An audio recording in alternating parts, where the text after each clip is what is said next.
Hello, ladies and gentlemen, and welcome to the Say Report. I'm your host, Devon Decker, and joining me, my host companion, it's Sajan Sarowick. How you doing, Sajan? I'm doing good, man. Man, 2025 is off to a start, huh?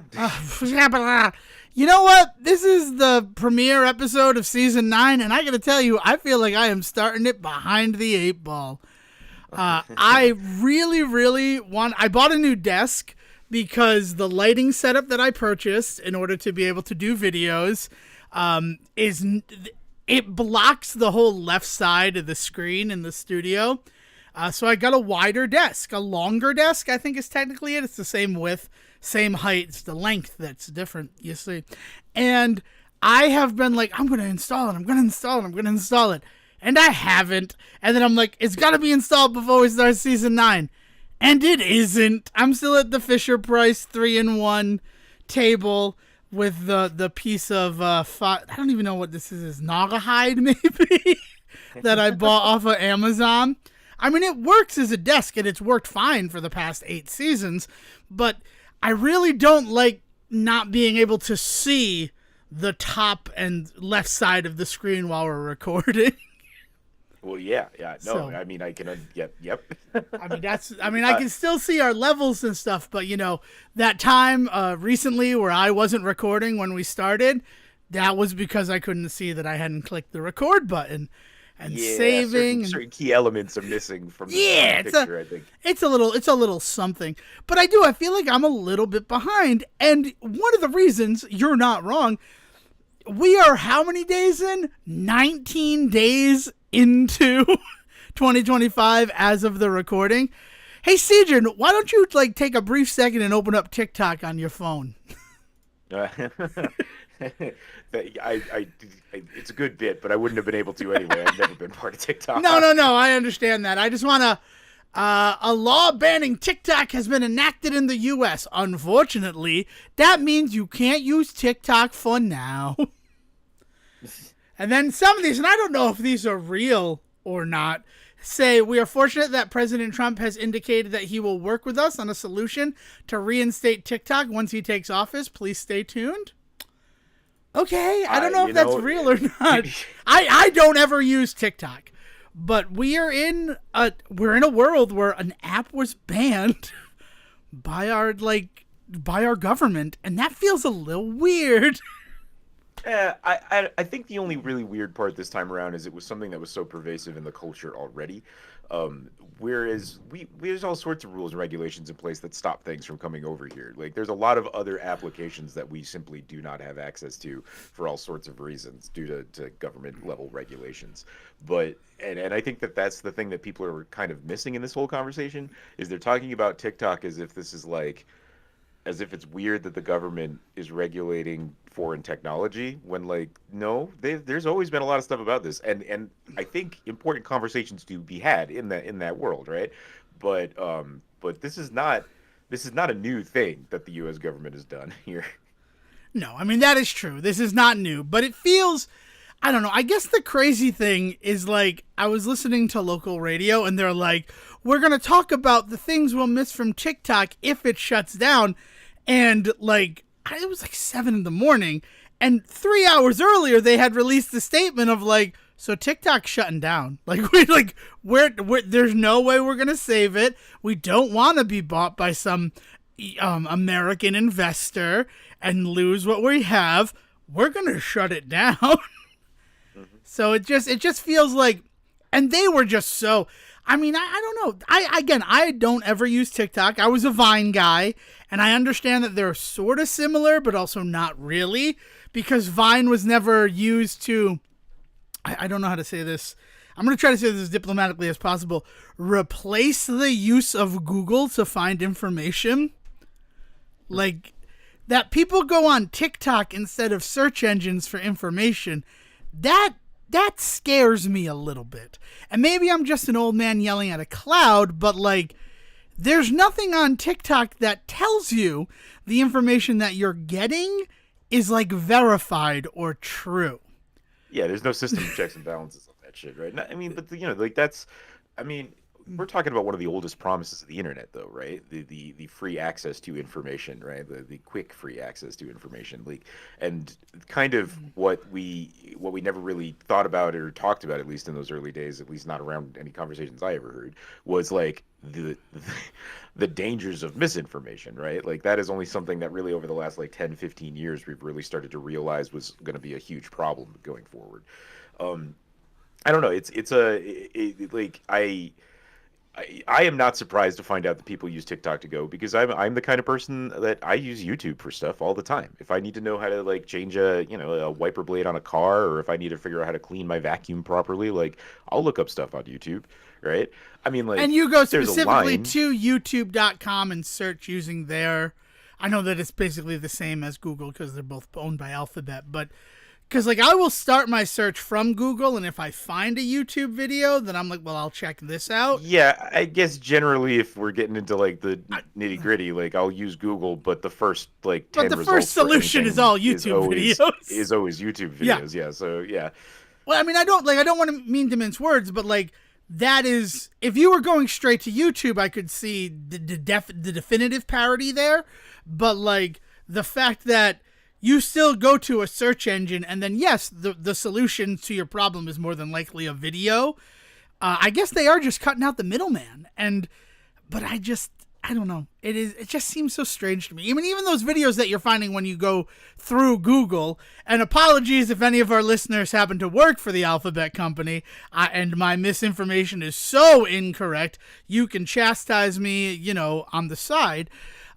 Like those videos that come up, they're all like search engine optimized too, right? So like they're paying to be seen, or they're doing whatever little things they have to do to make sure that they're in that first 10 results, right? Like the internet is a monster I do not fully understand. And I have said, right. I mean, and then you want to get into like the manipulation of like the YouTube algorithm that like people like may have made entire careers out of trying to like help other people do, right? Like there are straight up YouTubers you can follow that can teach you how to break YouTube and that kind of thing. If you're a creator, I mean. And so like it's not that stuff's any better to be trusted, but that's exactly my point, right? Is like we can hem and haw at somebody going to TikTok for information on how to do a thing or about a thing, but like that was kind of what we were told we were supposed to be able to do with this shit, right? And I understand that we have learned that we need to be much more picky about what we find out there now, and we need to be teaching people better, right? Education is important in this exact thing of how to determine when something is bullshit or when it's useful. But like at the end of the day, that was the whole reason that we started this endeavor. The whole reason humanity started down the internet highway was because of the idea of the exchange of information that would be possible. Yeah, and that's true.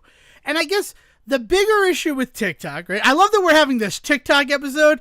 Two guys who've never used TikTok, but it falls under the heading of everything, so we can at least try our hand at it. Well, and it's certainly not like because we don't use it, we weren't aware it existed. Right? Yes, that's right? true. Like, I watch TikTok videos that are stolen and then posted up again on Twitter or X, formerly Twitter. Like I see those all the time. I'll see TikTok videos on Facebook. It's certainly a platform that is then taken from and it's dispersed throughout the internet. But I guess what I'm saying is the issue that we have with TikTok, and not you or I, but the royal we have with TikTok, and even then it's not even the royal we, it's that our United States government has with TikTok, is the information that's being collected and stored and held, and the fact that like that's what every app does, right, Sejin? That is why Taco Bell wanted me to download the Taco Bell app. Yeah, but they do it on American soil, goddammit. Right. So it's not that they're trying to protect our rights because, these apps should not be treating humans as literal information batteries sucking up as much power as they can in order to become more powerful. No. We just don't want that happening with a foreign power. We don't like that China is doing that to us. But American companies keep doing it. And and if I really wanted to go down the rabbit hole, American companies that don't pay any tax because like their headquarters are located in a different country that doesn't require, we don't need to go down that road. But like what we consider a foreign power, it's China. And like, I don't know. It's a little, it's been an eye-opening experience. I really like the people who just have no idea that this was going to happen or was going on. Like I mentioned that like the TikTok ban goes into effect on Sunday, and they're like, oh, I didn't know they were banning TikTok. And I'm like, do you use TikTok? Well, no. So like, I'm not surprised that you don't know it, but it's kind of in terms of freedom on the internet, right? This feels like it could be the start of a slippery slope. To me. And I mean, like, yeah, I just, my thing is that I appreciate that thought entirely. We've got some reading we've got to do then, because this has been going on for a while. Right. There are websites you don't have access to. There are things that if you do access them, you end up on lists somewhere, right? Like the internet is not the as free dark as we web, all. as the media, not the media, as the entertainment media is wont to call it. No, right? The news calls it that too. Like, Okay. until it's not like news organizations don't also use that term to scare the shit out of people.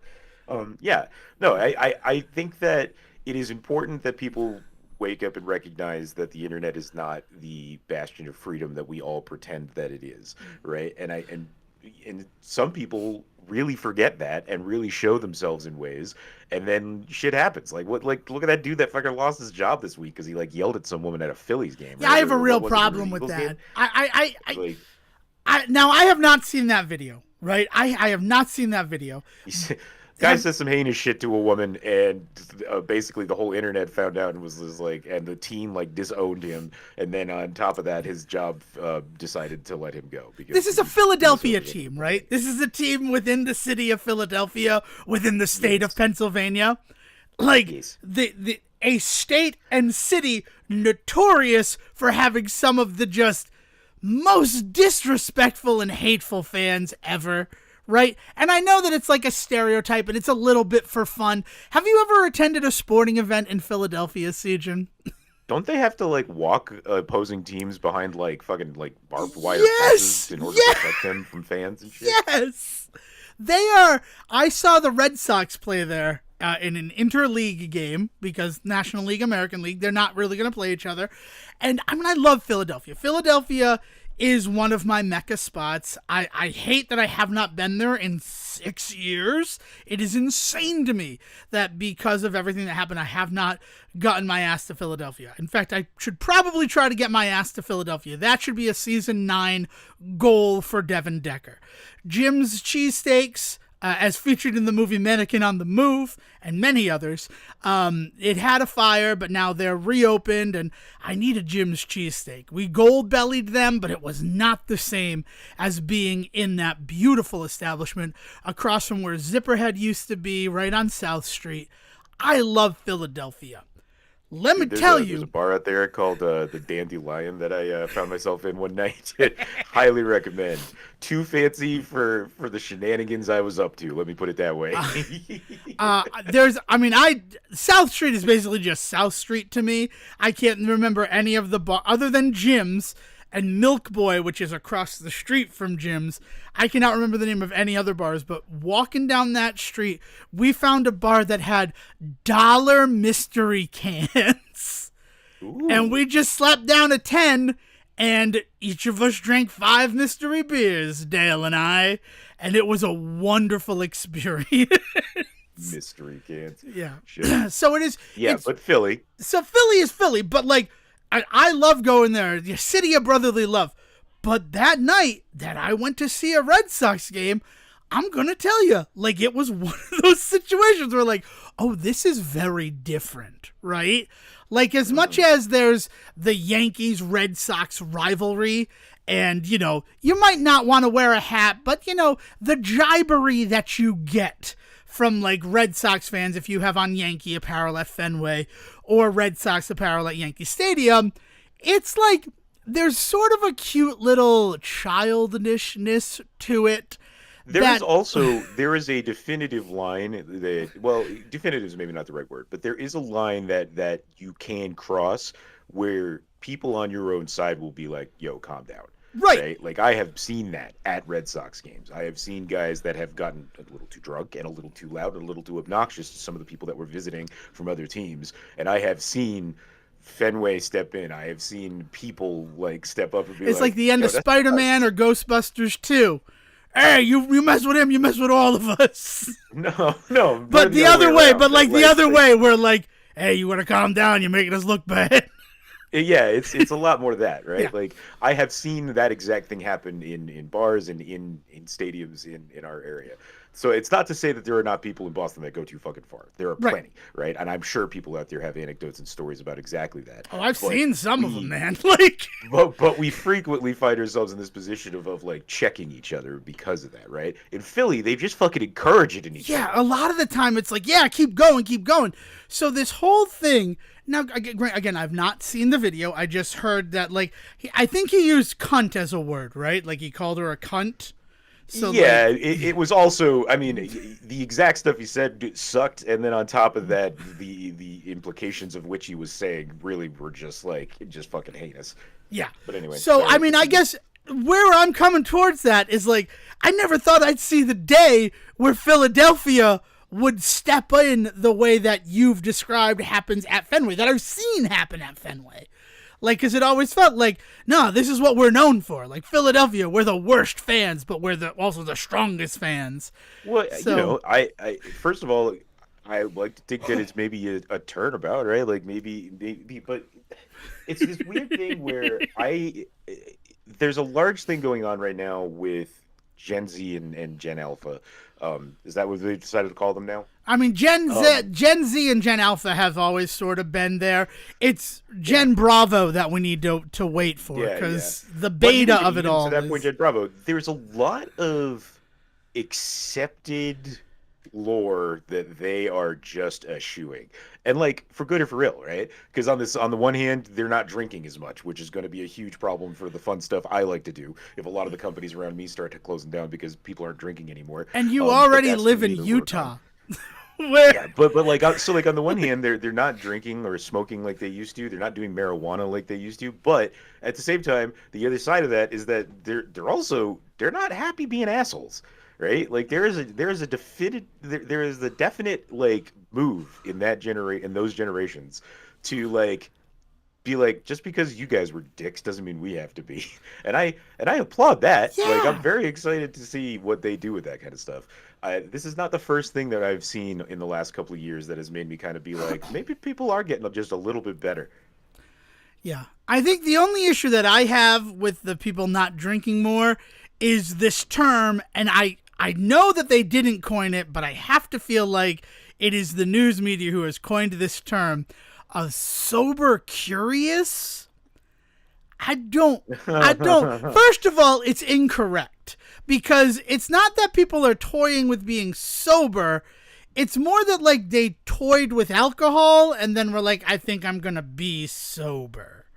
Right? Like, isn't that, I don't love Oh, this. see, okay, so this is doubly confusing because the way that I've heard that term, the context in which I've heard that term, I assumed that what it meant was that I am generally sober, but I will have a drink like if like I'm not opposed to putting alcohol in my body. It's just not something I enjoy doing. So like if you're out at a bar and somebody's like, "Oh, try my drink." Yeah, I'll try your drink, right? But like I'm not a drinker is what I always thought that term meant. Right, and But that's, yours also makes sense too. well, but like that's the thing. Like, it's like, if you're willing to try alcohol, I guess I'm going back to bi-curious, and maybe my definition of that term is off, but it means that you're up for, like, bisexual experiences. You're bi-curious. So, excuse me. So what you just described, if you're somebody who, like, I'm willing to try alcohol, but I'm not necessarily a drinker, I feel like you're more alcohol curious than sober curious. To go to the AI overview from Google, sober curious is a lifestyle that involves being more mindful of your alcohol consumption and evaluating its impact on your life.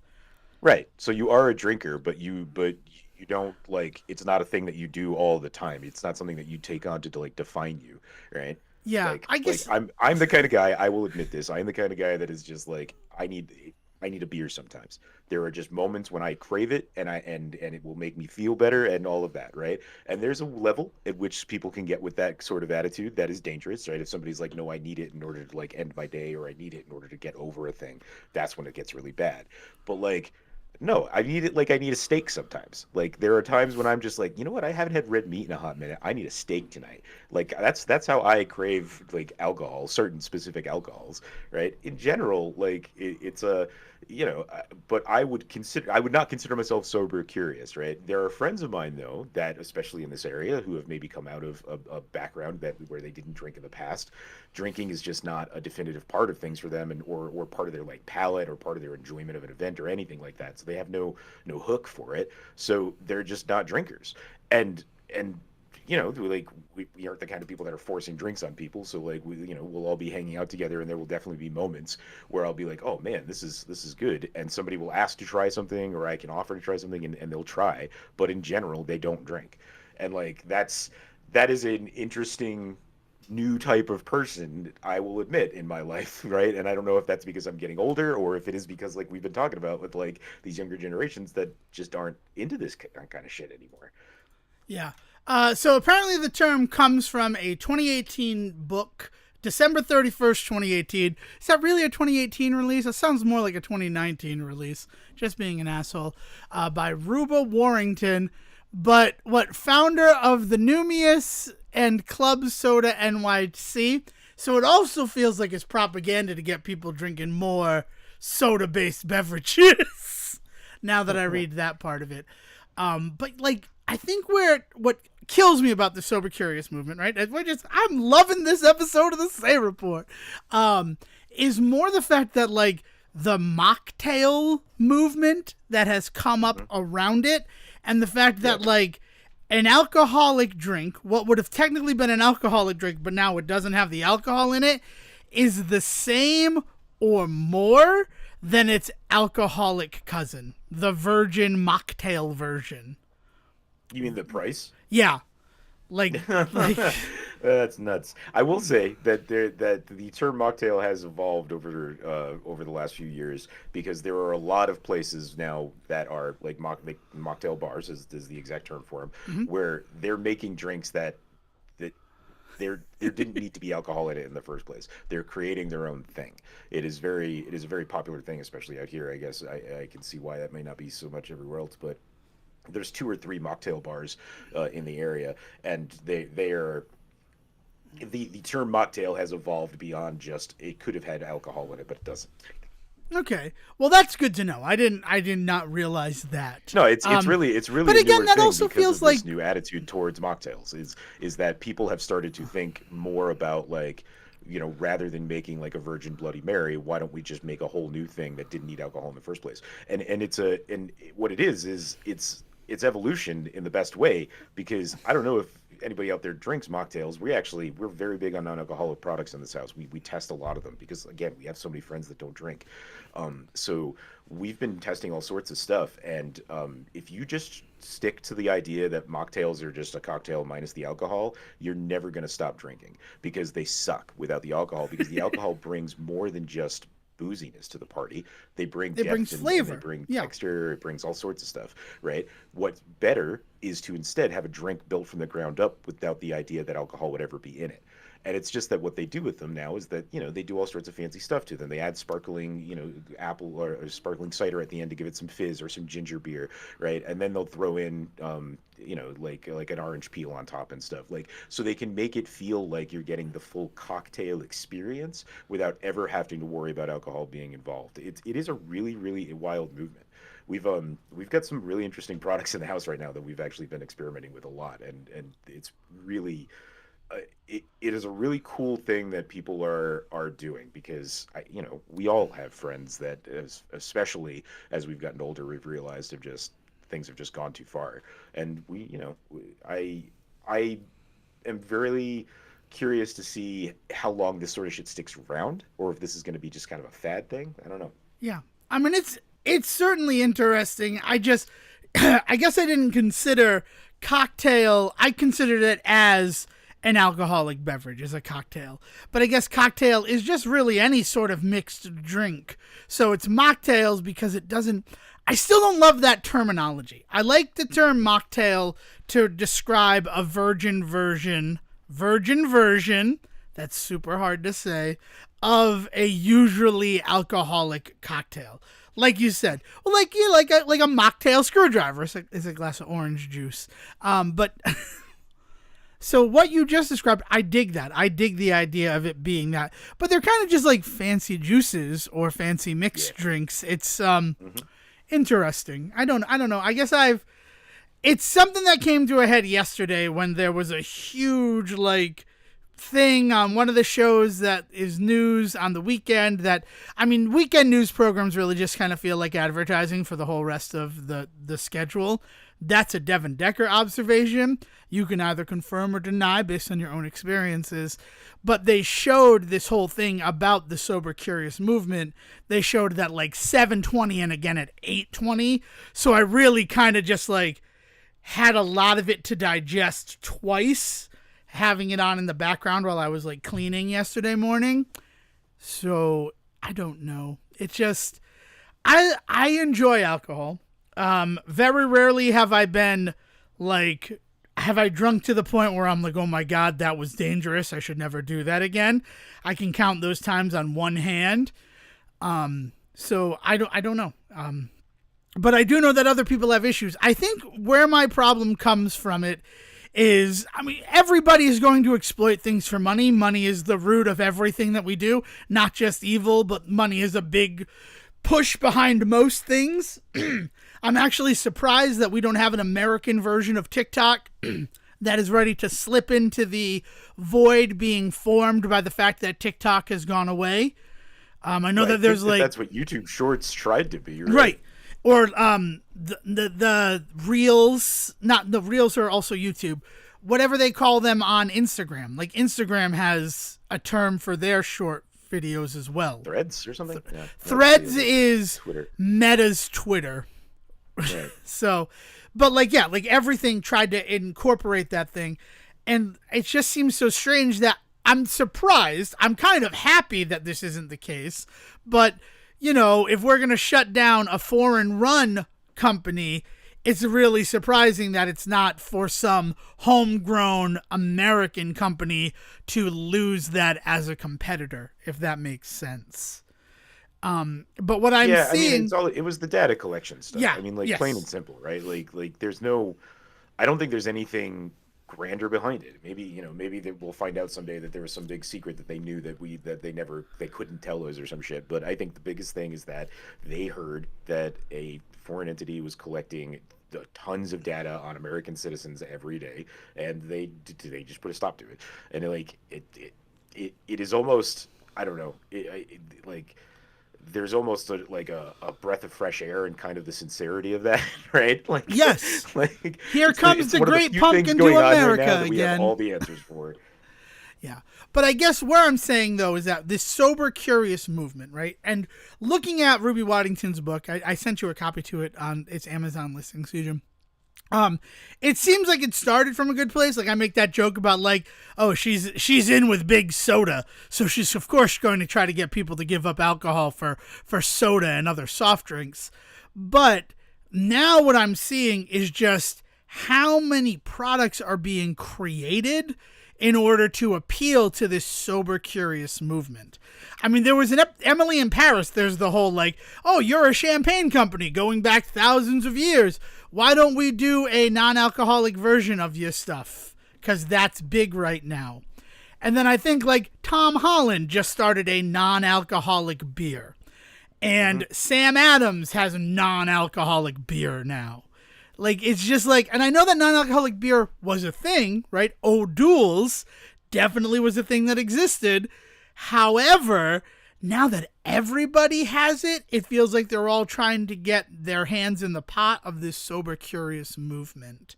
Oh, 100%. And yeah, because they've seen the same numbers that we have, that the next generations are just not drinking as much.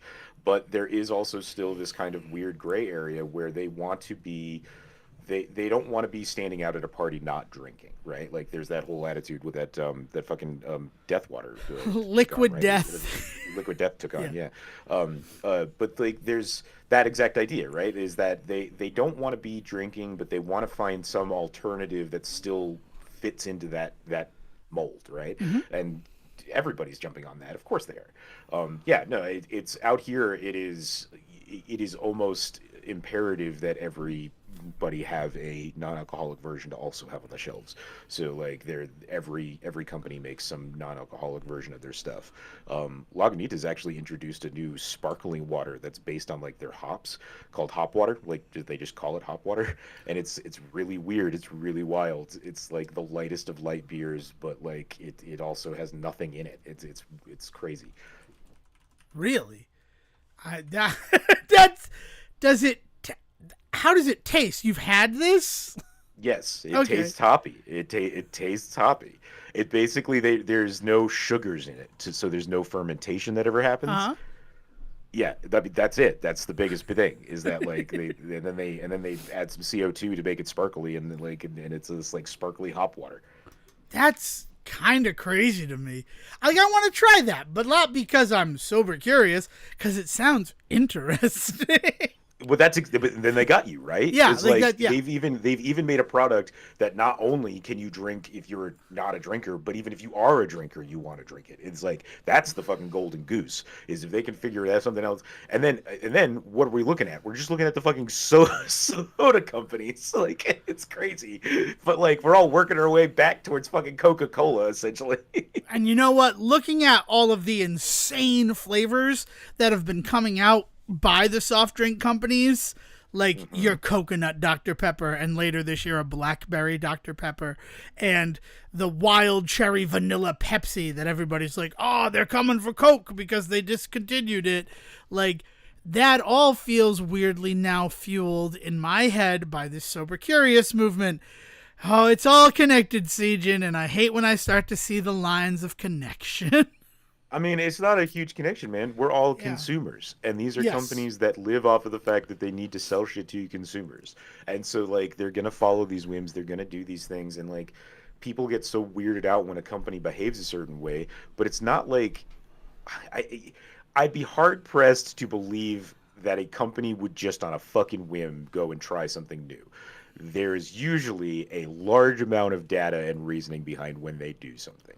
Does that mean they don't get it wrong? No, of course. We have plenty of examples of them getting it wrong, but we always know where their line of thought was, right? And so like I don't know. I understand the ire and the anger towards like people taking advantage of this kind of wholesome thing. I- and that is the current system, right? And so like we need to have those larger conversations still, those conversations about how the whole fucking system is broken. Yeah, I agree. And the whole fucking system is most assuredly broken. You want to transition to something maybe a little fun, maybe a little more navel gazy? I mean, like, this is, God, and we haven't even touched on the other parts of 2025. But, like, we had a conversation a couple of weeks ago. We've alluded to it twice now in the last two episodes, but I'd like to share it with the listeners now. And that is the 100 good deeds for Eddie McDowd and the 100 lives of Blackjack Savage that we independently came to in just... Yeah, well, so I was okay. So the Hundred Lives of Blackjack Savage was a show, like movie premiere show thing that Disney did way back in the early '90s, and I think like my grandfather had taped it, or like somebody in the family had had a VHS of it, and it was one of those things that like it clearly wasn't at my house because we didn't watch it all the time, but I remember like sleepovers or like Christmas Eves or like nights when we were there for too long, and like they needed to give me something to do while the adults finished playing like their rummy game or whatever, right? But like I would So I so I would watch this VHS tape of this thing, the 100 Lives of Black Jack Savage, and I don't know what hit me. Like, and this was around Christmas, right? Like Yep. it was around that time. I was feeling that kind of weird nostalgia-y thing and like looking for various things. I've gone through all sorts of other stuff. I did a whole run on like Snufkin and the Moomins for a couple of months there because I was doing the nostalgia run, a Little Bear, things like that. I hate Little Bear. Don't ever say Little Bear on this show if you want to keep us on track. I I'm like good Rupert right better, now. to be honest. What? Rupert was always the better. Rupert was always the better. Rupert, that show. little white guy? Yes. The little white The bear? little white And he guy. had, he dresses like he's a Say Report superfan with his black and yellow check pants and his red shirt. Is that Rupert? I really liked Rupert. Yeah, yeah, and the stories were very there. It always reminded me of Nemo and Slumberland. The stories in that one. But like, yeah. So I've been doing these nostalgia runs. So the show that I happened to land on was the 100 Lives of Black Jack Savage. That was when Devon then came into the story. So I don't know what I was doing that made this happen. Like I was just like living my life and just thinking about things, and then I'm like, remember that show, The 100 Good Deeds of Eddie McDowd? Did Eddie McDowd ever get turned back into a human? Because if you don't remember 100 Good Deeds for Eddie McDowd, he was a bully, and he was turned into a dog by a hobo that they called the Drifter, who had magic powers, and he's like, oh, you want to bully people? Bah, you're a dog, and you have to do 100 good deeds to get turned back into a human. And then the additional wrinkle is that the last kid that he bullied was the only person who could understand him. And then like this is Nickelodeon, right? This is a Nickelodeon show, yes. Yeah. So it also like it had like almost like that Pete and Pete style feel to the comedy. Yeah, like it was definitely more of a Pete and Pete as opposed to like a Drake and Josh or an iCarly. And I know that those we look at those differently, but it's more like But that no, it sort was of like like it was like Secret World of offbeat Alice kind of Mack humor. Yeah, meets yeah. yeah. Like it was in that vein and in that era. And tragically, I do not think he did, Devon. No, As you there's only pointed out. 4. So first of all, there's like some episodes where he has good deeds taken away from him. Like the Drifter's like, you were an asshole again. Now you got to do 5 more things. So, yeah, there's only 40 episodes. So as far as we know, Eddie McDowd is still a dog out there. And which means that Eddie McDowd is dead. I don't want to like be rude about it, but 100 Deeds for Eddie McDowd premiered. Where's the first episode of this? I thought I was so happy and was gonna have it. I don't know. Well, so what Blackjack Savage is? Yeah, is tell that while I'm looking for this. So like an '80s businessman, like or like an early '90s businessman, like does some terrible shit and finds out that like his soul is in danger, right? And ends up teaming up with a ghost of a pirate named Blackjack Savage, who also is in the same boat. Like not literally, I said pirate in the boat, sorry, but like he is also having the same thing. Like he is damned because he was such an asshole. And they are together given the opportunity to, if they can save 100 souls, then they will not be damned any longer. And so the entire thing is about them trying to do good deeds for people. One of them being a pirate ghost.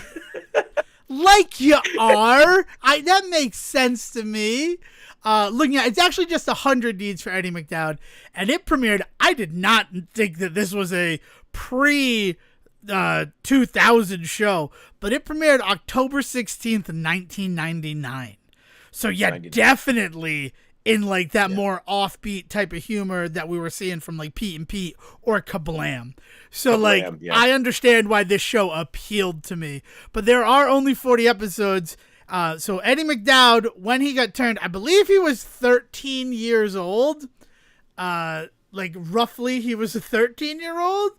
And if he gets turned into a dog who's voiced by Seth Green in the first season, and then replaced by Jason Hervey for season 2, that dog, if he's turned into a dog that is also 13 years old, so he's 2 years old, right? Like, let's do it that way. But then with dog years, like, Eddie McDowd is long dead if he never got turned back into a human. and that like fucks with my mind. I'm really upset about that. No. And then like maybe, I mean, he couldn't have become Blackjack Savage because Blackjack Savage or Jack Black Savage, I'm not sure. I definitely, it's on the Internet Archive. I wanted to watch it all, but then I forgot that the first one was like a 90-minute movie. Yeah, right. So they did even fucking worse, man. They only got 7 full episodes out of this thing. Yeah, right. So both of them, Jack Black Savage, I don't know, maybe 80s businessman just becomes a ghost. Because maybe like it's like you get to move on to the other side if you've saved these 100 souls. I don't know. But Sejin, I would like to propose something for the 9th season of the Say Report. Oh. I would like to complete these missions for these people. I would like to say that we're going to do 60 more good deeds for Eddie McDowd so that he can become a human again. Maybe his dead dog body will resurrect into him being a live human. So that would be terrifying. But like, we got 52 episodes of the Say Report. We got a Devon, we got a Sejin. If each of us put our mind to it, we could complete 104 good deeds. I mean, it'd probably be roughly 102 good deeds because I didn't do a good deed in preparation for this episode. In case you didn't agree to this, I wasn't gonna do a good deed without any reward for Eddie or Jack Black. Blackjack? Yeah. What is his name? Blackjack Savage. Okay. Yeah. So for Blackjack Savage, what we got to do 93 good deeds, and we got to do 60 good deeds for Eddie McDowd. I think we could turn. Mr. Feinstein passed away a few years ago. He would have been the perfect arbiter of this scene. Imagine that. Like, welcome to the Say Report, Alan Sean Feinstein. When did he die? I want to.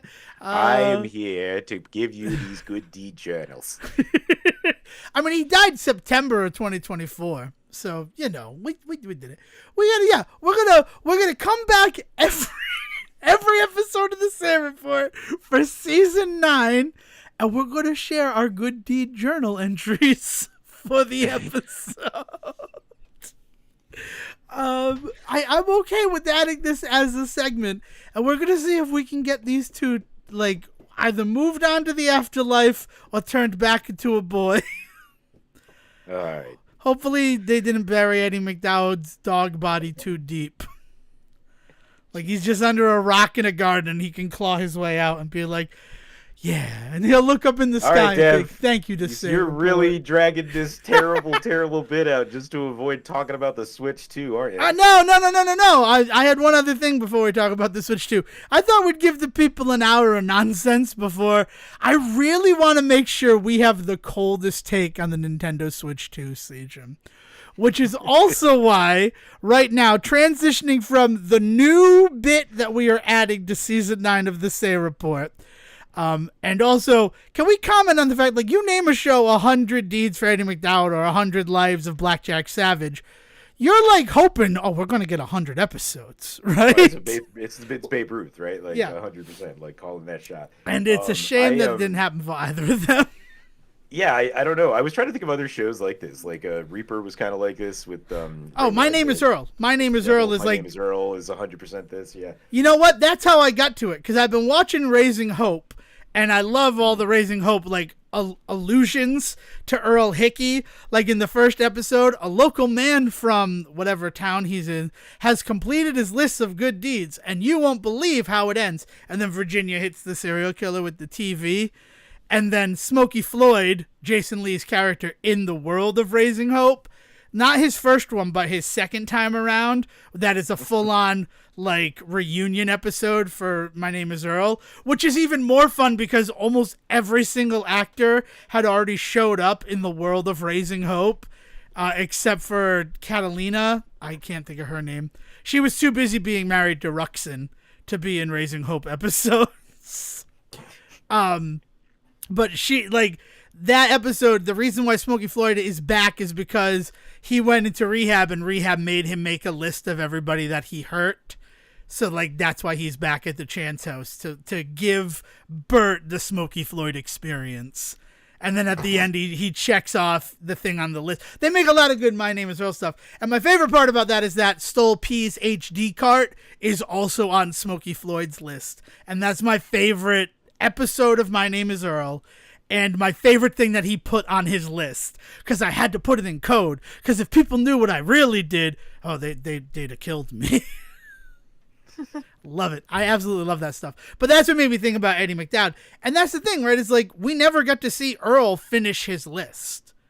Like all these shows that start with like a goal where the goal went unfulfilled is sad. Like Quantum Leap, right? Dr. Samuel Beckett never made it home.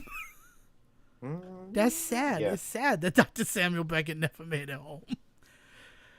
Quantum Leap. The Sliders. Also this talk, right? Jerry O'Connell would love to reboot Sliders, but like from the end of season 2. Forget about 3, 4, and 5. I mean, it is Sliders. It totally would work, right? Universe reason why you could do that.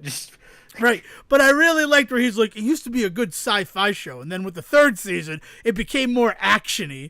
And I'm like, yeah, but it was still sci-fi. It was still science fiction. What are you doing? I don't know. I like Sliders. I like Sliders a lot. But what I wanted to do before we turn our attention on the new space toy from Nintendo is also say, while we're adding a bit with Season 9 of the Say Report, we're also going to be cutting back on something that has become a pretty big part of the show over the last 4 years. And that's our very special episodes. We tried for 4 years to deliver a very special episode every month on the last Thursday of the month. And I don't think, Siegen, I think would agree with me. We got a little burnt out creatively trying to deliver to you a very special episode every month.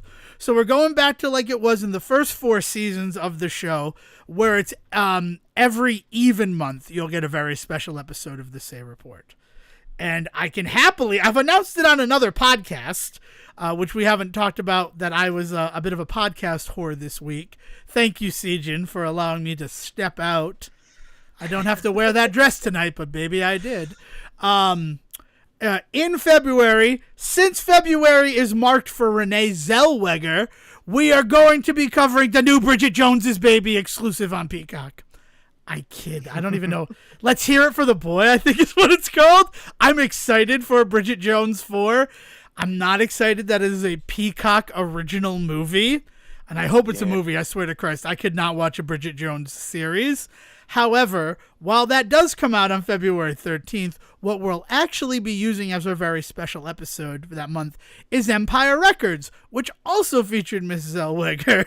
So yeah, hell yeah. Yeah, so we're real excited about that. It's the 30th anniversary, and plus everybody's going to be celebrating it in April. So unlike our coverage of the Switch 2, it'll be a hot take before everybody celebrates Rex Manning Day in April, which is when it actually happens.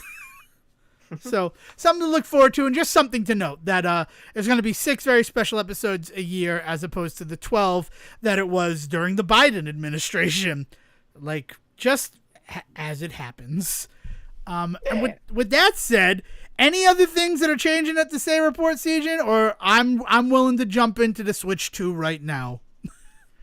No, man. Now you put me on the spot. I got nothing else on my list. I don't know. I was hoping that on the spot, maybe it jumps into your brain. No, I was expecting fully to be talking about the Switch 2 already, because I can't believe we haven't tooted our own fucking horn. Well, and you know what? I'm mad at Nintendo right now. That's how I'm going to start our coverage of the Switch 2. I fucking hate Donkey Kong Country Returns HD. Oh no.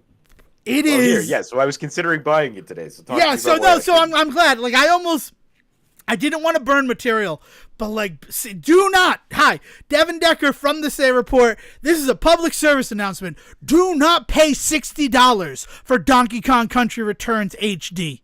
That is the first and foremost thing that I need to make sure that you know about Donkey Kong Country Returns HD, because it is not.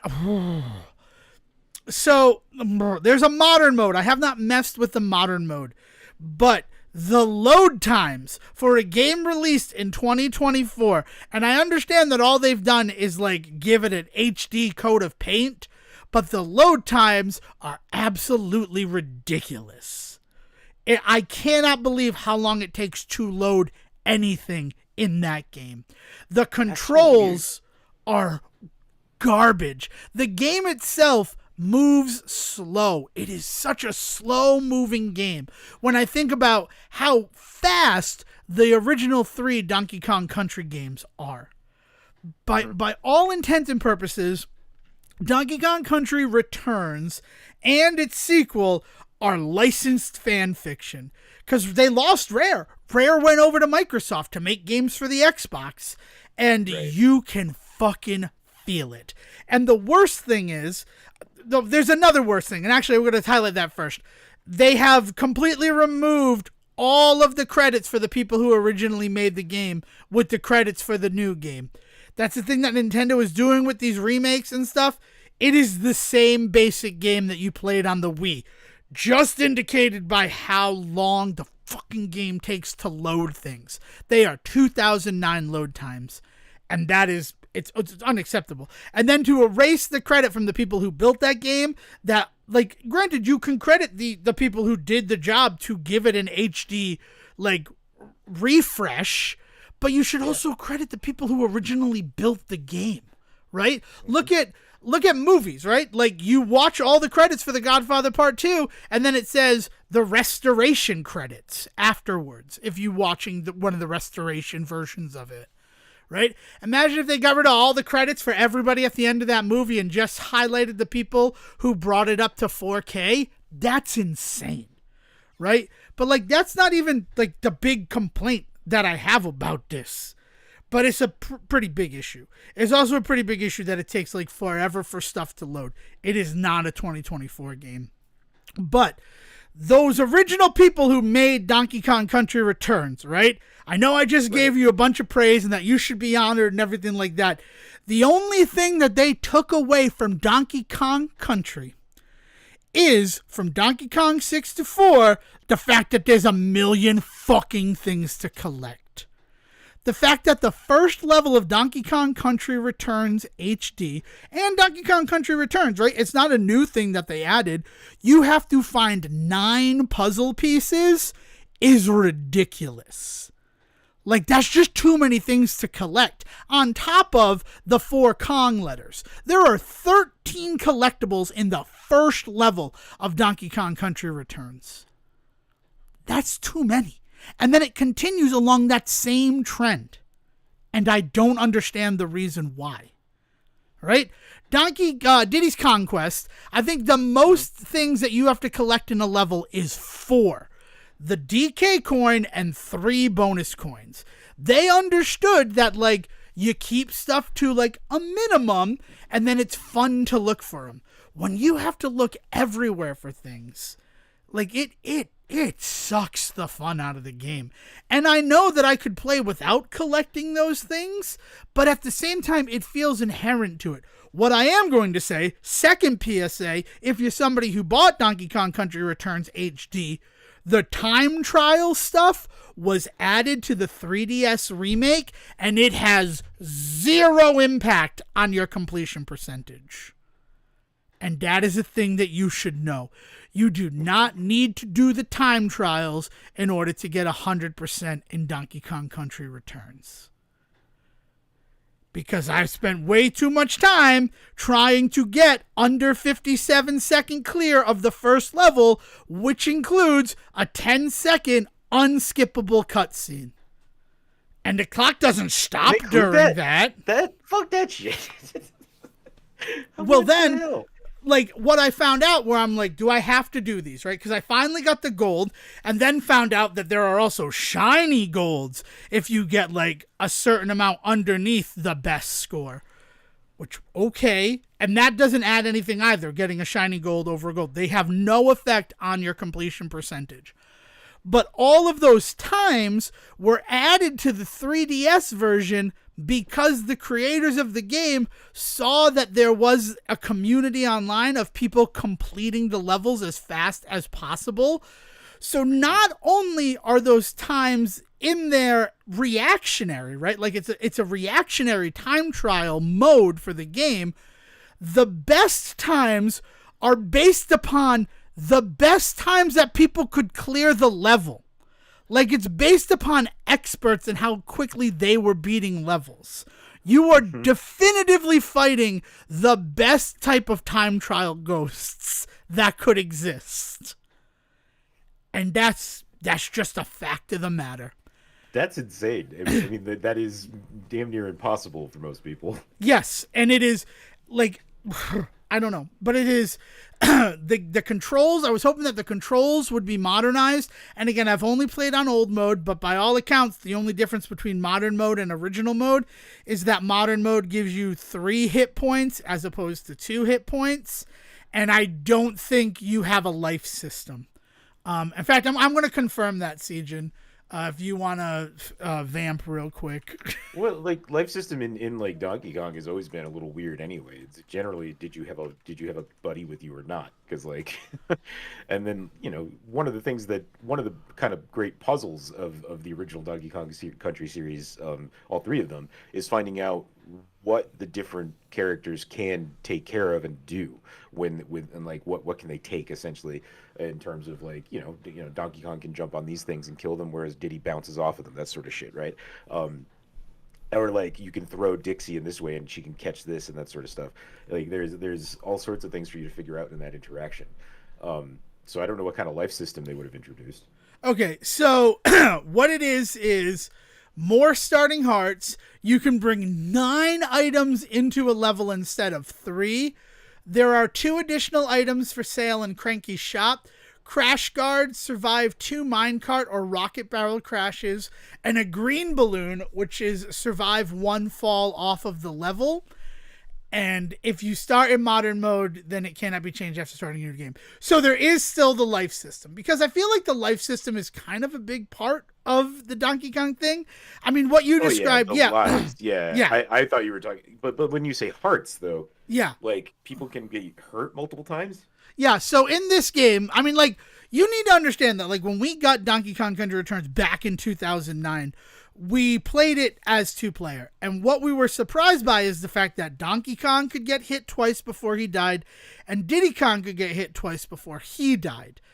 And then, once you're playing the game single player, Donkey Kong has 2 hits, and once you unlock Diddy from a DK barrel, Diddy Kong is never the lead Kong. He is always, like, on Donkey Kong's back so that you can use his jetpack to, like, slow fall or, like, increase the distance of your jump. But you then can get hit 4 times once Diddy is there, and if you get hit 2 times with Diddy, you lose Diddy, going back to Donkey Kong only mode. That is, like, and that's a big change and difference from Donkey Kong Country. Yeah, like, that's a whole new way of moving around and considering your actions and things like that. That's wild. Yes, and that goes into Donkey Kong Country Returns Tropical Freeze, where Dixie and Cranky are added, but again, they just give additional powers to Donkey Kong. It's not playing as Dixie so that you can use the hair spin. It is definitively, here's Donkey Kong. Oh, and Dixie can spin her hair so that he can, like, extend the length or distance of his jump. It's weird. It is a departure from what Donkey Kong Country was, and it is certainly strange when you consider that they called this new, like, return to Donkey Kong Country style games Donkey Kong Country Returns, because it really only kind of returns in name only.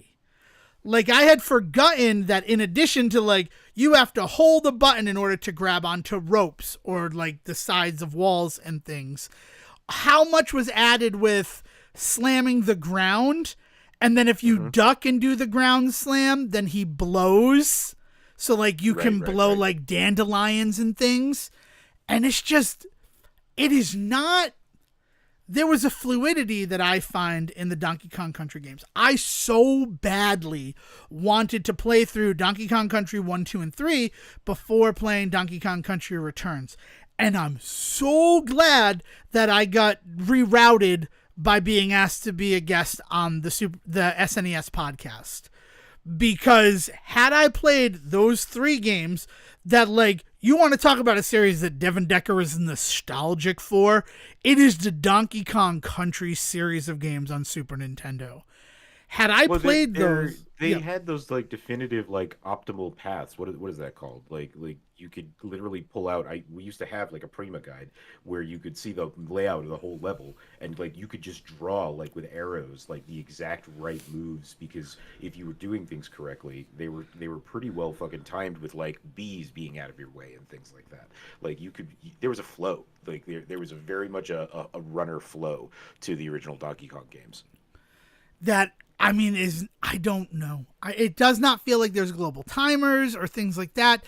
And sometimes I can roll jump off one frog and kill the next frog, and sometimes I do the exact same thing and that second frog does damage to me. Like it does not feel the same as the other games.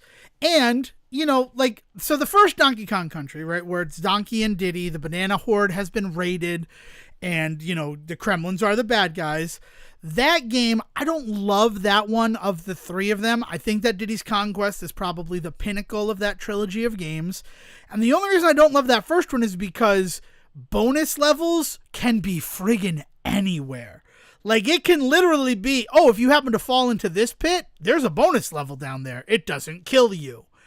And getting 101% in Donkey Kong Country, which I have done, it is a thing that I have been able to pull off like one or two times in my life, is really difficult because they're not like bright barrels that you can see in the level that you can aim for the way that they were. They really modified the bonus game structure from Donkey Kong Country to Diddy's Conquest. And then they even went further into Dixie's Triple Trouble. So it's weird but then what I have seen, and again, I've only played through the first world. I haven't even played through the first. I played through the first 3 levels of Donkey Kong Country Returns HD, and it has been a miserable experience. Like, miserable. It is so slow. Most of my time is spent with the game loading. And that's just facts. Every level so far only has one bonus room. And the prize for beating the bonus room is the puzzle piece. And this pisses me off more than anything else. If you fail that bonus room, you cannot go back into the bonus room until you restart the level. That is so stupid. Considering every other Donkey Kong Country game, you could go back and try again. If you could, like, if you go back to, like, you might have to do the puzzle that unlocks the bonus room again, but if you're able to do all of that, you can try it again. You don't need to leave or finish the level in order to have the bonus room reset. Just like everything I'm sorry, about man. it is just... I have to say that like I've been encountering some weird loading stuff. We've been playing some stuff with the family. We got another Switch for Christmas, like a full on Switch, because somebody in the house only had a light and they were bummed that they couldn't put it on the TV. So we've been kind of doing a whole bunch of random stuff, and we've just noticed a couple of games that have had some really wild loading times on it in general. I'm playing one right now called Ship of Fools, and it's a blast. It's this fun little 2-player game that basically go around on a ship and try and see how far you can get on a map, and then it has like roguelite looping to it, so you crash and start again. But the worst part about it is that like when you're moving from room to room or things like that, like load times are just so long, and it's a pitch black screen. Like there's no animation, there's no drawing, there's no loading bar, there's nothing to show you. So like every time there's almost this moment of like holding your breath, thinking, oh my god, did it crash? Oh my god, did something happen? Did we lose power? What is going on? And then the level starts finally, but like it took forever. And so like it was something we were very specific we were just talking about actually.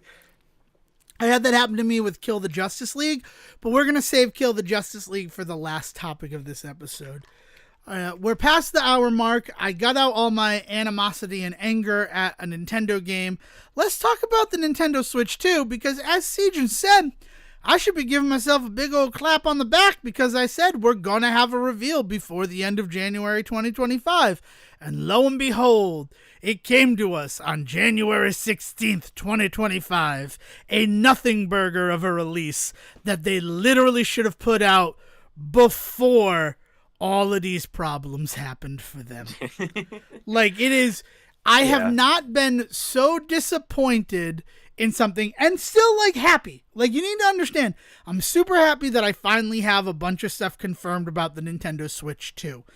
The only thing I'm not happy about is the fact that hands-on experiences can be booked through June 1st of 2025, which probably means we're not going to have it released before June 1st, 2025. That would kind of defeat the purpose of having to get tickets to go to one of these hands-on experiences that they are now trying to sell people on. But simultaneous elation and disappointment, not since the series finale of How I Met Your Mother, because that release was clearly ready to go and they could have released it at any time. But then when they do end up releasing it, we have so much more information about it from other things, like the world it exists in changed. So you telling us this stuff, like, it's not as exciting as it would have been before what happened at CES, right? Yeah. I'm still happy. I'm still excited. But, like, when the announcement was basically a 2-minute teaser for a direct coming on April 2nd, 2025, it just feels like, oh, okay. Why didn't you guys do this earlier when literally information was bleeding out of every single pore and orifice of your company? Yeah, the number of people that were expecting something really wild and new, I guess, was a little bit bigger, I think, than they were anticipating. I don't know where I'm at on it, to be honest, because on the one hand, I was not expecting them to completely reinvent the wheel, and all that. But on the other, like, I guess I'm waiting to see their justification for this, other than just, hey, it's time. You know what I mean? Like, this feels like when you're watching a movie and you can tell when something's happening just because the plot dictates something has to happen in order for us to move forward, rather than it actually being, like, organically motivated. And you're just like, well, that feels dumb. That feels cheap. Right now, it feels a little dumb and cheap because it's like, it feels like the only reason this thing's being put out is because everybody's just like, it's time for a Switch 2. Where's the Switch 2? And they're like, oh, okay, let's just do this again. I want there to be something that it's bringing to the table that is, like, really truly unique in its experience. Why do I want a Switch 2 over just, this is the same thing that happened between me and the PS4 and the PS5, is like, the PS5 took so long to get to a point where it showed me, no, you need a PS5 in order to do this. PS4 is not going to cut it. Because for years, I was happy just being on my PS4 while everybody else was on a PS5, because I was still able to play with them, and I was still able to play the same games, and I was not having any of the terrible experiences people seem to be claiming the PS4 was having about certain games, and, like, things like that. So, like, I never switched over, right? And right now, it might be the same thing that happens with the Switch too. Now, I will also be the first person to point out that I completely, like, was in the same place with the Switch when it was originally announced. I was like, I don't get it. But then it came out and it was the biggest thing since fucking sliced bread. So I might be missing the point again, right? But so far, I am not completely blown away by what we've seen either. Part of that is because of what we knew. Part of that is also because what we knew didn't seem like it was that extraordinary to begin with. Right. I mean, and I want to say, I am excited for a Switch 2. I want a Switch 2, right? Seeing that, having, like, tangible evidence of it, I want it. I want to play that new Mario Kart. I want there to be a new 3D Mario released later this year. I want Super Mario 40. And these are all, like, 2 of those are, like, wishful thinking, and I understand that. I want the system. I am excited to get to play with it, hold it in my hand, plug it in, and use it on my TV. But what would have been really nice is if they showed me not just the, like, visual changes to the hardware, but what is going on under the hood. Because if this thing is as powerful as, say, a PS5, and again, that is all conjecture, I don't know that. But if it is able to have some serious power underneath its hood, then I imagine the loading issues that Siegen and I just discussed on Ship of Fools and Donkey Kong Country Returns HD will become a problem of the past, right? We're not going to see such strange load times, right? As much as Siegen's saying, like, it's time, it is a time for the brain of the Nintendo Switch to reflect the technology that is out there, right? And that any console generation revision, that's essentially what it is. The Atari 2600 goes to the 5200 to, I think, the 7200. Like, that was a weird one. I'll admit that that one didn't really make a lot of sense to me. But, you know, the original Nintendo, the Nintendo Entertainment System going to the Super Nintendo Entertainment System, they went from 8-bit to 16-bit. Like, there were quantifiable things that we could point to and see what makes it better. We're past that point with console gaming. But still, that should have been a thing that they mentioned in the reveal of the Nintendo Switch 2. Because right now, it is just a bigger screen and Joy-Cons that connect. And a lot of people are saying, well, that looks like a point of failure, having a huge thing that you need to slot the Joy-Con into. Yeah. Well, specifically the like flimsy ass looking needles that come out in order to establish the connection. Yeah. They're like, my kid's gonna break that off on the first day they've got this. Yeah, and they're not. I don't. They're not wrong. I don't think. Yeah, but, like there are people who said, "Oh, this is the point of failure for the Super Nintendo, the fact that it has that same thing for the cartridge." But I know people who broke that off in their Super Nintendo. Like, you're not making the point you think you're making. You have to consider that, like, this is primarily marketed towards kids, and kids are not gentle with things. No. Especially if they're, like, rage quitting and shit like that. Yeah. No, there's... I guess the big thing is that, like, I understand that there needs to be, like, iteration and movement, right? And that idea that they need to be catching up. And I'm happy that it's gonna have some better guts in it and stuff like that. It's just that it's that thing where I don't have a reason. Like, it's cool that it exists, but I don't have a reason to buy it, like, me personally. And I don't know many people that are in a position right now that are feeling like the Switch is still something that everybody still has their hands on, right? Whereas people talk a lot about with their PS5s and their Xboxes collecting dust. This idea that, like, I don't need to move forward just yet with the Switch. Like, I would rather wait longer and see something so totally, like, mind-blowingly different from what I've currently got than do this, like, mini upgrading every 5 years. Like, I'm just not interested in that. But I'm also the kind of guy that waited 5 years to buy the PS5 or whatever. So, you know, like take that with a grain of salt. But until they show me that this is the reason you need to have a Switch 2, otherwise you won't be able to do A, B, or C. Like that is what I need to see. Yeah. I mean, it has been 8 years since the release of the Nintendo Switch, but everybody is still using it. You bring up a good point. And what they basically showed us on Thursday was Nintendo trying to catch up to the handheld PC market. That's how it came across, especially with the fact that, like, the aesthetics are so anti-Nintendo. Like, I don't want to sound like a jerk when I say that, but, like, all black with, like, 2 little bits of color accents at the sticks, right. It just looks like the Lenovo Go. It looks like the MSI Claw. It looks like the ROG Asus. I don't think of that. It looks like the Steam Deck. Yeah. It does not like even the original Switch, right? Yes, they had the neon Joy-Con version that came out with the bright blue and the bright red Joy-Cons that came with it. But even the one that, like, the gray ones, that sort of, like, contrast between the system and the controller, that also felt like Nintendo aesthetic. The new toy-esque. What? Right? Like, yeah. That's really it looked very toy-esque. Like at the end of the day, it was very clear and has always been very clear that the Switch, while an awesome little piece of machinery, is a toy, right? And and they have embraced that look with it, with all the different silly Joy-Con colors and the softness and the roundness and all that sort of stuff. Yeah, and I mean that's not indicated there.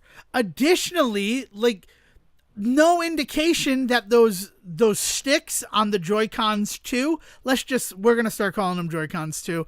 I don't know if anyone else is doing it, if they're just calling them Joy-Cons. The Joy-Cons 2, there's no indication that those sticks are not going to have the same problems as the original Joy-Cons. Well, Like, they improved the Joy-Con stuff over the years, though, right? Wasn't that part of the whole thing with like the OLED? Was that it had the different types of sticks in it? but they were still the same ones, and they were less prone to failure, but they could still have the issues. I don't know what that comes from either. I mean, I am a person who Dale has damaged multiple controllers to the fact that, like, she has drifting issues and needs to fix it. And eventually her solution was to buy a DualSense Edge controller, one of the heavy duty ones from Sony, that allows you to just, instead of replacing your controller, replace the module. Now those modules are like impossible to find. So like, it's not really the best solution, but also since she switched over to the DualSense Edge, she has not destroyed a DualSense controller. That controller does not drift for her. I have seen her play like Apex Legends or other shooters online to the point that it is drifting and it is a noticeable problem in terms of her having control. I have been playing games with like analog joysticks since the N64. I have never done that to a stick. So like, it's a thing I know exists, but I've never had firsthand experience with it. Yeah, my PS4 controllers definitely developed some after, God, so many years, and like part of it was them not being charged properly or being played with or being stored incorrectly, so like sticks were being pushed and things like that. The only other thing was the Joy-Cons, because we had some really early ones that were just notorious for it. Like we were kind of in one of those initial big waves of people really learning the hard way about Joy-Con drift. Like beyond that though, like I mean, I've had other PlayStation systems. I've got my Google Stadia controller still going strong that I still use all the time for PC gaming. It's fantastic. I've got all sorts of stuff I've got all sorts of controllers in this house that I use in other ways. Old GameCube controllers that we still hook up from time to time that still work just fine. Yeah, so drift has only ever really happened to me in the two instances in which like it seems to have happened to everyone. Beyond that, I've never really had a problem with it myself. Yeah. So I mean, like, that is a solution. However, we've developed, and it could just be snake oil, right? The Hall effect sticks, they could be just as susceptible with everything like that, but it would be, you want Nintendo to be like, we're making a stand with this hardware revision that is the Nintendo Switch 2. Put in your little teaser video that it's Hall effect sticks, right? The fact that they didn't put it into that teaser video leads me to believe that, like, because these are the leaks that we've been hearing, right? These are the rumors around it. The things that were not addressed from the rumor mill lead me to believe that those things are probably not happening, right? Like, when they're moving the sticks around, you could write Hall effect stick, right? Like, it Right, wouldn't be yeah. that difficult Well, to so that's add the other that. thing that we've got to, yeah, that's the other thing that we do need to like really nail here, is that this thing that came out on Thursday was also not like a full on like tech It was a teaser reveal. trailer. It was a teaser trailer. So there's also all of these things that could also be coming out about this by the end of this month, right? Because they announced that they were still going to talk about it on like January 25th or something like that. What did they say in it? I As forget. the one that they gave is 4/2/2025. Oh, no, January okay. 25th or the 26th is when tickets will go on sale or will be available. I don't think they're charging for tickets for the hand-on experience with the Nintendo That's what it Switch is, 2. Yeah, but like we've got like a date for a more like informative reveal to actually come. So I mean, that is something that we do need to keep in mind. Yes. But that's the thing, is that, like, that's why if this is the video that they're going to show, right, then you could have released this at Christmas time, right, when the leaks were really starting to pop off. Yeah. Like, a reveal for a reveal is essentially what happened this past Thursday, and that is weirdly not satisfying enough. Like, just knowing the Switch 2 is coming is not satisfying enough. And all I've really seen it do is fuel the rumor mill, right? All the talk about Donkey Kong going back to his, now looking like more the movie. But is it more the movie or is it his original look? Are they de-rarifying him? Like, everything about... We saw so little of Mario Kart, what will probably be 10, because they have said that World Tour is considered the 9th entry in the series. So MKX, let's call it MKX. That's not confusing, right? There's no Mortal Kombat X, is there? There is. I'm just being an asshole. But, like, the small amount of footage that we have seen of the Nintendo Switch 2 Mario Kart game has already launched 1,000 rumor ships about what's going to happen in that.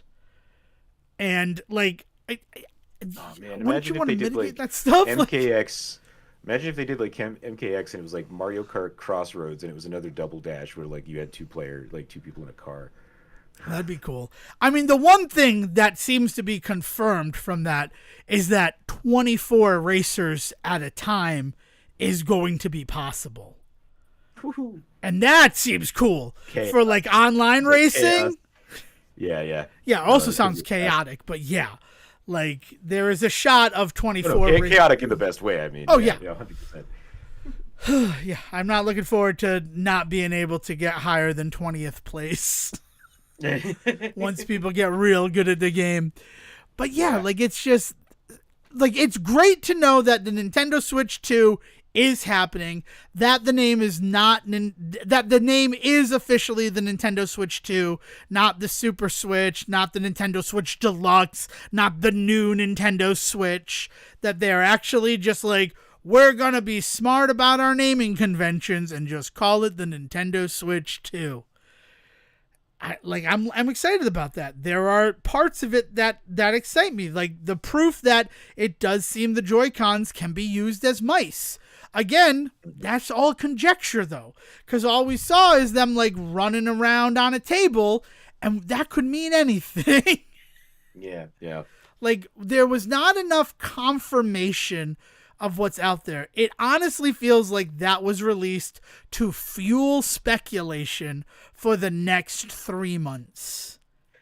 And I mean, in a way, it is. It's marketing. That's exactly what that's it's supposed true. to do, so... Right.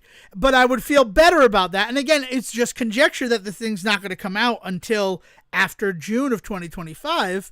But you know what? If on the 2nd they announce that you can buy them tomorrow, like the old 4/3/2025 release date rumor is actually true, and on 4/2/2025 they're going to be like, here's everything you need to know about the Nintendo Switch. Go buy one tomorrow. That would be awesome. But, like, that I'm still just going to be sit here twiddling my thumbs waiting for the new system until at least June, based on the information as it is available now, that kind of bums me out. I'm not going to lie to you, Siege. I don't know. Yeah. And it's, I mean, what other releases are coming? Do we know of any other releases for the Switch? Because that's the other thing. Is like, are we now just in a holding pattern with the Nintendo Switch until the Switch 2?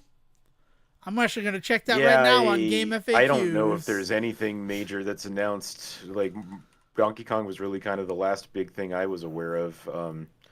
I know that there's rumors about Metroid Prime 4, but it's all stuff that's tied to the Switch too, so I don't think there's been anything announced about that. Yeah, I don't know. I am excited about the Switch 2. In that its existence means innovation, and so that'll be cool. And I'm sure eventually there will be a game or something that'll come out that they'll be like, no, the Switch 2 is the place to play it, and I will invest then. But until I see that, I'm not gonna act like what we saw was anything like majorly life-changing to the industry, you know? Yeah. So looking through the releases on Game FAQs, I am not seeing anything that looks like it is first party. Oh, look, there's Gal Guardians, Servants of the Dark, coming the 27th of March. But, yeah. And they only have releases through to July before there's a December 31st release of Dunk Dunk. I don't know what Dunk Dunk is. It's an intense pick-up-and-play multiplayer action basketball game. Okay. Dunk Dunk. Dunk Dunk. It's fun going You dunk unlock dunk. Bill Clinton in this one too? Probably. I don't know. The Messenger 321. Haven't I played The Messenger a bunch of times? I think it's getting a physical release on 321 though. But yeah. So and I didn't love of the places I played The Messenger. The Switch was the worst system I've played it on. So I don't know. But yeah, like I'm not seeing anything. So I don't know. I'm going to check one other thing before we close this one up. First party Nintendo games 2024. Let's see. There's a lineup. Nope. Because it's 2025. I'm an idiot. How did I do that? I've been signing all of my checks correctly. This is from Nintendo Life. 35 upcoming Switch games to look forward to. Let's see if any of these are first party. Donkey Kong Country Returns HD. Not seeing any other ones that are made by Nintendo. Oh, Xenoblade Chronicles X Definitive Edition. Because that was a Wii U game, right? So that's one. So two there. Yeah, but both of them are not new games. They're both right. They're both re-releases. So remakes, yeah. Not to knock it, but not to knock it, but it is Dragon Quest 1 and 2 HD 2D remake. I like that both of them are coming together. Loving my time with 3 still. Oh, Mina the Hollower. We don't have a release date for that. I don't know how it's a game we can look forward to for 2025. Because as far as I know, they haven't said, oh, look at that. Shantae Advance. Again, Silk Song. Oh, here's another one. Pokemon Legends ZA and Metroid Prime 4 Beyond. Those are the last two. We don't have dates for them.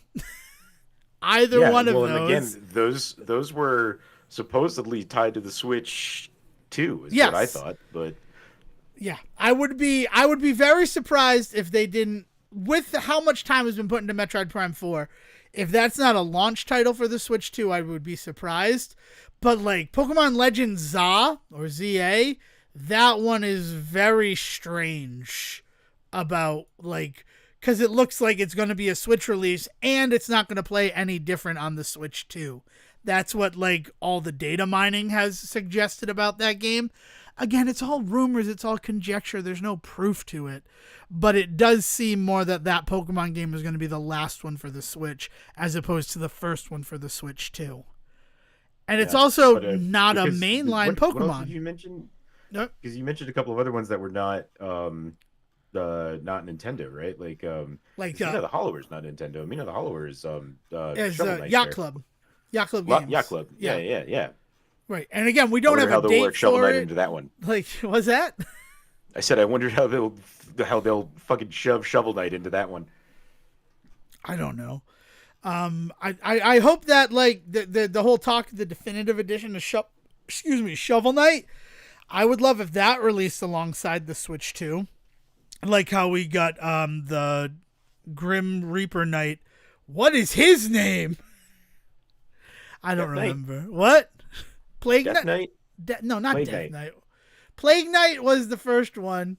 What is that? I'm looking up Shovel Knight characters now. Shovel Knight bosses. And this is how 2025 begins, folks. Well, I'm just mad that I can't remember his freaking name.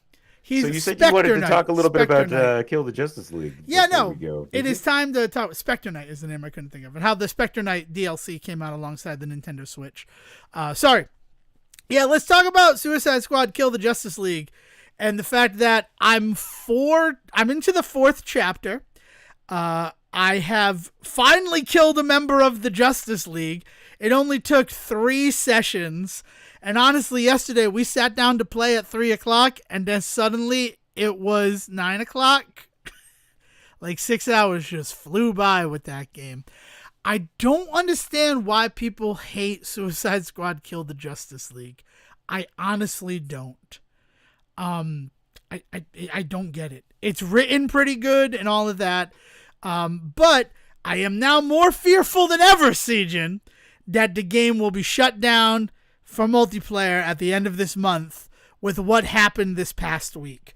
And I totally blame us for what happened this past week, right? We will shoulder the blame for them releasing the end of Suicide Squad Kill the Justice League. Because they did. They've released the official end screens of the game. Have you heard anything about this, Sejin? Like, I don't want to hyper spoil you if you're going to play Kill the Justice League. Wait, are you talking about how they've figured out how to bring back? They walked back everything that the game did because the game was considered a failure in their eyes.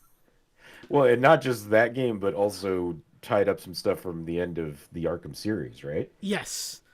But they did it all in flat, like, non-animated screens that revealed that the Justice League that the Suicide Squad killed were all clones. Brainiac clones, right? Yeah, they were Brainiac clones. Yeah. So. Right, which is like, that's not too unusual. But the biggest thing is that then in that story, they have also brought back Batman. Yes, because like Batman, actual Batman. Like actual Batman is back. Yeah. Yes. So after everything that also happened at the end of Arkham Knight, like, spoiler alerts for the true end of that game, after you do the insane amount of Riddler quests in that game, even I, who did it and enjoyed my time with it, can still admit that it was because I have a sickness. I stopped playing that game. I didn't play much further into that one, but continue.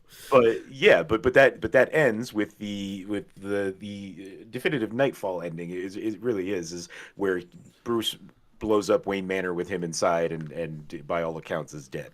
Like, he gets found out to be Batman, walks into Wayne Manor, it explodes in front of everybody, and by all accounts he was inside when it happened. And that is where both Kill the Justice League and Gotham Knights both split off into their own, like, stories, but both seem to come from that ending in that, like, oh, Batman's dead, what do we do now? And so walk back everything that they did in Kill the Justice League, I kind of understand because of the story of that game. But to then also be like, also we shouldn't have killed off Batman. Batman's back. We're good now. We're gonna go back to making Batman games. Bye, is essentially what they say at the end of all this shit. Yeah. Well, so I don't know. I mean, again, I never finished Arkham Knight because I was just very bored by it. Also, it didn't play hyper great, and I bought it day one in order to see how not hyper great it played from the beginning. It didn't play hyper great, I'll admit that. Gotham Knights, right? Having now played a bit of that game, I've played far more Kill the Justice League than Gotham Knights. And a big part of that is the fact that it is a better open world experience than Gotham Knights. Gotham Knights is all about go out, do a night patrol, and then come back to the clock tower. And then we'll see what you did, and then you just repeat that process. Suicide Squad Kill the Justice League is very much, all right, we completed a mission, where are we going now in Metropolis?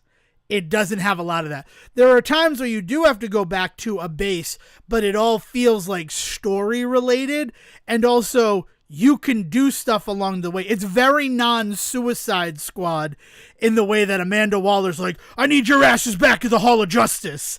And like, oh, we could go back there, or there's a bunch of little side missions that we can do. But if we're really the Suicide Squad... Can't see why anybody would have any problem with this, right? But anyway. Yeah, right? Because if it were real Suicide Squad, you go to do like some side mission, Amanda Waller blows your head up. And also what we found is, you know how in games like this, you'll have like a rally point? When you get to the rally point, it gives you about 30 seconds before it starts a 30-second countdown where everybody has to get to that rally point. And if you're not on the rally point, your head explodes from the nanite bomb inside. And then, like, you're warped over to the rally point. But both Dale and I found out that, like, oh, I'm not going to be able to get there in time. We'll just let it count down. And then I watched Floyd Lawton's head explode because he wasn't on the point. Also, if you get too far away from other members of the Suicide Squad, they'll just blow your head up. So like, it's a weird game. It's got some stuff going on in it. But to go back to Gotham Knight, that game starts where Bruce Wayne is fighting Ra's al Ghul in the Batcave, and he ends up detonating the Batcave and thus Wayne Manor along with it, and then a rock falls on him. And you see him die. Like, you see that's what happens. It is all just Wayne Manor explodes. There's no fight with Ra's al Ghul or anything like that in Arkham Knight. No, because he's giving a press conference because he's just been found out to be Batman, and like he had to let everybody know who he was in order to defeat the Scarecrow, and it's a convoluted story at the end of there. But essentially, everybody finds out that he's Batman. He's giving a press conference in front of Wayne Manor, and then is like, "All right, good night, everybody. Like that's all I'm gonna say on the matter." And then like steps into the building, and then as soon as the door closes, the entire thing explodes. And because like everybody's there for the press conference, they all see it happen, and there's all this speculation about whether or not Bruce was inside. I mean, to the public, he clearly was, but like everybody else is trying to figure out what happened. So there's not even time for something like that. That is clearly because that is not made by Rocksteady, right? Right, exactly. Gotham Knights. But right. So that is clearly them trying to have their cake and eat it too, essentially telling their own story, but giving you the exact almost ending to that you already kind of knew was going on, so that they can play off of that same thing. Like it is pretty fucking blatantly that. Cool. I just wanted to confirm because I was wondering if Suicide Squad Kill the Justice League was a direct sequel to Arkham Knight or to Gotham Knights. Because there's the whole thing of like, after faking his death, Batman came back on the scene. Like, that's a thing that occurs. Like, I as I was running through Metropolis, there was a news broadcast talking about how Batman faked his own death. And I'm like, well, that could be either one of those. But like, Batman is back, so like he's clearly running around the city and stuff. So I don't know. I was curious about that. But they did talk about how the last thing that happened was the Scarecrow covering Gotham City in what I know happens at the end of Arkham Knight. So that felt... That's not just the end of Arkham Knight. That's the whole last like third act. Is that it's wild. Right. It's basically the ground is lava for like the last like 3 hours of that game. Wow, I have even less respect for the it's not Neversoft, whoever made the Spider-Man game, because those Scorpion Insomniac. thing, was it Insomniac? Yeah, because the Scorpion part of that game where like it's poison on the streets and you have to web sling to him. I'm just like, wow, this literally just feels like the Scarecrow sections of Arkham Asylum. And then to know that the final third of Arkham Knight is literally the floor is lava. Okay, so they just ripped off, like you've been saying forever, that the Insomniac Spider-Man game just ripped off the Arkham series. I love more and more evidence supporting that. I have to be honest with you. Yeah, it's not a bad. It's not a bad thing. Imitation is the highest form, right? Of sincerity. I don't know. But yeah, like that to know that because Arkham, I believe, is the quote. But of yes, what is the quote? Flattery. Flattery is the end of that quote. So, yeah. Okay. Yeah. What are words? Yeah. So that's something. So we've played it. We killed the Flash this morning, literally 10 minutes before I was supposed to be in the chair. And like, that's what I wanted to do, was kill a member of the Justice League. And it took a long time to do it. And I don't mean the fight. The fight with the Flash was relatively anticlimactic for as much buildup as they gave beforehand. We were given devices from Toyman that allowed him to not run as fast. We had to hit him with those, and then we could do regular damage to him. Nice. So we killed the Flash this morning. Or a Brainiac clone of the Flash, as to be revealed later. I'm going to try to finish the game before the end of January. Siege, if you want to try to jump on, I mean, you can. I don't know if I mean, it's free, right? The game is free because you have PlayStation Plus. Oh yeah, no, I want to check it out. I've got to download goodbye. it and everything. I just you name the time, man. Okay, cool. I'm there. We will figure it out. Cause like, and that's the other thing is that like by the third chapter, I had fully leveled up a character. And then I'm like, should I play as other characters? And I'm like, no, but like I built this character the way I want him to be. I don't know. I don't understand like that side of it as much, because all of the characters play so different from one another. And I don't know if I'm going to try to get the platinum on this game. I'm going to be honest with you. I'm having fun with it, but, you know, in terms of them like saying this is the definitive end, I wouldn't be surprised if by the end of January there is no more multiplayer online. And in fact, I'm surprised there is now. So, just the thing to note with Kill the Justice League. But yeah. You know, all right, it's man. Just a looter shooter. Happy 2025. Happy 2025. No, I got to talk about Super Adventure Island 2 real quick. Have you ever played Super Adventure Island 2, Jim? Is that the one with the dude in like the Hawaiian shirt, like that's on like vacation? Well, no, that's Maui Mallard. No. There's like it's like probably not. Go ahead. Okay, I'm gonna see if I can figure out what. So Adventure Island, are you talking about Green Dog on Genesis? God, I love Green Dog. Super Adventure Island is, I mean, it's an offshoot of the Wonder Boy series, right? Or Monster Boy, okay. One of those. Okay. Because the first game was Monster Boy, and then when it was localized for America, it became Adventure Island. And then sequels were developed off of Adventure Island, where instead of playing as Wonder Boy, you're playing as Master Higgins.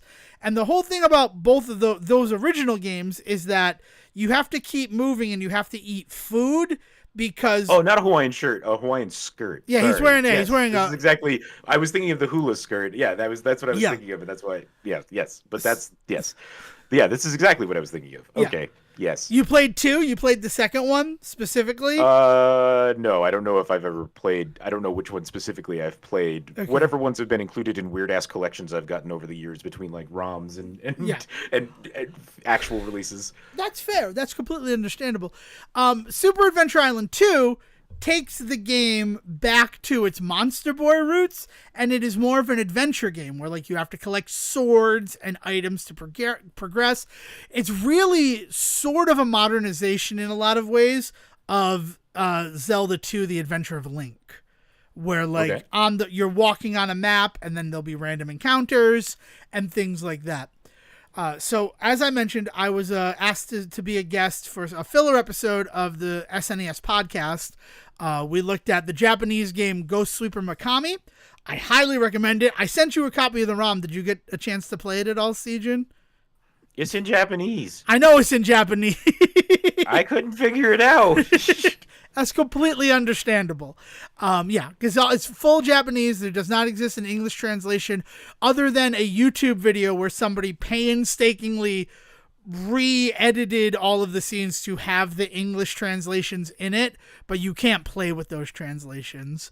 Love the game, fell in love with it, but in prep, right, I listened to an episode of the Super Nintendo podcast from last year, the SNES podcast from last year, and they did an episode on Super Adventure Island 2. And Super Adventure Island 2 is one of those games that I've beaten multiple times, and I have crazy memories of, right? You know what it reminds me of the most? Do you remember that commercial? They're like the 3 guys, and they were dressed as like asteroids, and they're like, the atmosphere. What? No, what? I, to this day, do not know what the commercial was for. I have no idea. The atmosphere. Like they're going to die as they enter the atmosphere of the Earth. That commercial was in heavy rotation the first time that I beat Super Adventure Island 2. So I listened to Joe and his... Holy shit, I kid you fucking not. On YouTube, if you start typing in it auto finishes the atmosphere commercial. Yeah. So I don't know what it's for. We'll solve that at the end of this. But Greg and Joe, the guys who are the usual hosts of that show, they were kind of down on the Super Adventure Island 2 game. And the reason they cited is that like there's this casino system that you have to use in order to beat the game. And I'm sitting there as a person who's beaten it multiple times being like, there's a casino in that game? Like, I did not know that existed. So I have been, even though I should be playing Dragon Quest III HD 2D Remake, even though I should be focusing on Justice League, Suicide Squad, kill the Justice League. Even though I have all Donkey Kong Returns, maybe I should give it a little bit more time. Maybe just 3 levels is not a time to go on the rant that I went on earlier in this episode. I have booted up Super Adventure Island 2, and I have completed 5 of the 8 like dungeons of the game so far, and I have not visited the casino still. So like I'm trying to see if like my memory is just wrong or something like that, but it's one of those games where it's like a monster board game. So like part of the exploration is to find weapons and armors in these places to make the places where you are easier. Like the 4th dungeon area is like a tropical island and there's water and stuff. And in there you find the aqua armor that gives you better resistance to water attacks and the lightning sword, which does better damage to water themed villains. And I'm like, as far as I recall, this game was all about like go into the place where you're underpowered, find the overpowered item that is there. And like that's what Monster Boy is, or Wonder Boy, or whatever you're going to call that particular series. So I just wanted to see if my memory was wrong, and eventually I'm going to have to do this casino stuff. But Siege, I would recommend you give that game a try. I promise it's not in Japanese. No, that's from the stills here that I'm looking at of that one. It looks like it's right up my alley in terms of the style too. Like the style of animation is pretty goofy. I'm on board. It's I mean, like the animation style for Adventure Island has always been goofy, but like you remove the you have to feed yourself timer that doesn't allow you to like enjoy the levels.